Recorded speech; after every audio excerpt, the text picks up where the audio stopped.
We are Kauae Raro Research Collective.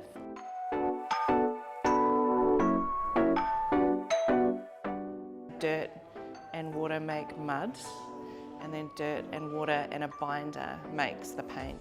So the binders that we use come from rako, so it's just tree gum.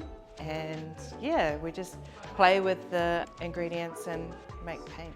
And we've managed to kind of collect a big archive of different colours from around the Ngāmotu, but also places that we whakapapa to. So we have invited participants to bring soil and clay from their own places to here, and we're teaching people how to process that into an art material, and then we are staining a flag that will then be gifted back to mana whenua here.